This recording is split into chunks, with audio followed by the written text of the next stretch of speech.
बांग्लादेश में राजनीतिक हालात तेजी से बेकाबू होते जा रहे हैं। लगता है कि सरकार नाम की चीज रह ही नहीं गई है। पाकिस्तान समर्थक कट्टरपंथी जो आज तक नहीं कर पाए, उसके लिए वह सब अब मुमकिन हो गया है। लगता है कि सुप्रीम कोर्ट ऐसी ताकतों के सामने सरेंडर कर चुका है। उनके हिसाब से फैसले लिए जा रहे हैं। युद्ध अपराध और नरसंहार जैसे जघन्य अपराधों के दोषियों को बाइज्जत बरी किया जा रहा है।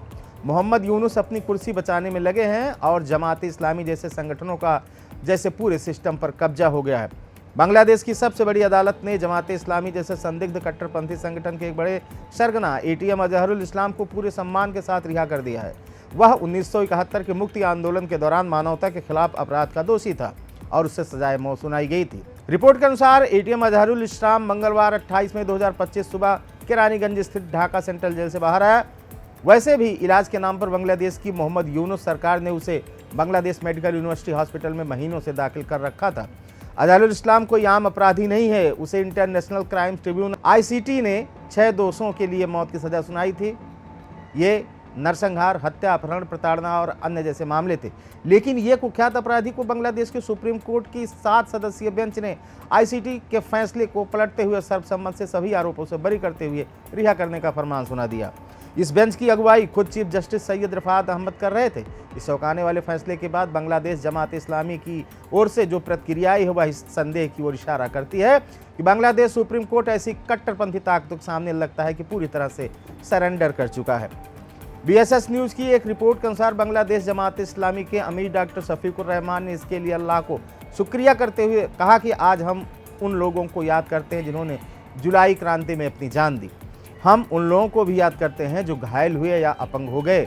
यह उन लोगों के बलिदान का नतीजा है कि आज न्याय मिलना आसान हो गया है। साफ तौर पर इसमें शेख हसीना की लोकतांत्रिक सरकार को सत्ता से जबरन बेदखल किए जाने और अंतरिम सरकार के रूप में मोहम्मद यूनुस को थोपे जाने से न्यायपालिका पर कायम हुए कट्टरपंथियों के दबदबे की ओर इशारा किया गया है।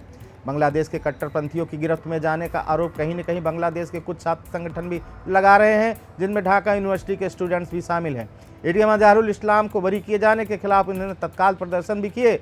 द डेली स्टार के अनुसार बांग्लादेश छात्र यूनियन के महासचिव शिमुल कुंभकार ने रैली में कहा कि हमने देखा कि सरकार ने एटीएम अजहरुल खान को बरी कर दिया है। कहा जा रहा है कि वह मुक्ति युद्ध के दौरान अल बद्र वल का कमांडर था। अब सरकार का कहना है कि उसने बांग्लादेश के पक्ष में काम किया था।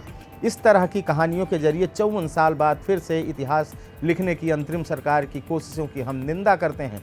छात्र नेता ने आगे कहा कि हमने देखा कि 1971 के कुछ पाकिस्तानी समर्थक राजनीतिक तत्व जैसे कि जमात, शिविर और इसी तरह के ग्रुप अचानक राजनीतिक मंच पर फिर से दिखाई दे रहे हैं। ऐसा लग रहा है कि जैसे ये ग्रुप फिर से एक्टिव हो गए हैं। अंतरिम सरकार कुछ लोगों को जेल से रिहा कर रही है। इनमें रजाकार और अलबद्र के सदस्य भी शामिल हैं। सरकार उनके अपराधों को पूरी तरह से माफ़ कर रही है। अगर ऐसा ही चलता रहा तो उनका हाल भी हसीना सरकार जैसा ही होगा। बांग्लादेश मुक्ति आंदोलन के दौरान पाकिस्तानी सेना ने एक अर्धसैनिक बल का गठन किया था जो अपनी क्रूरता के लिए आज भी कुख्यात है। इन्हें रजाकार कहा जाता था। बांग्लादेश बनने के बाद यही रजाकार वहां अत्याचारियों और देशद्रोहियों का पर्याय बन गए। विप्लवी छात्र मोइत्री के महासचिव जबीर अहमद जुबेल ने इस मौके पर कहा कि हमने देखा है कि जिस व्यक्ति को 3 अलग अलग अपराधों के लिए मौत की सजा मिली थी उसे सब में बरी कर दिया गया। इस मुल्क के लिए लोग 1971 को कभी नहीं भूलेंगे। कोई भी सरकार जो बगावत के बहाने 1971 में नरसंहार करने वालों का पक्ष लेगी उसे जनता द्वारा नकार दिया जाएगा।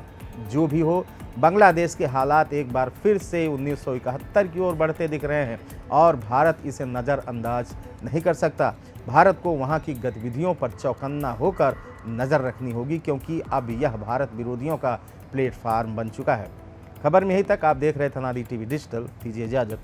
नमस्कार।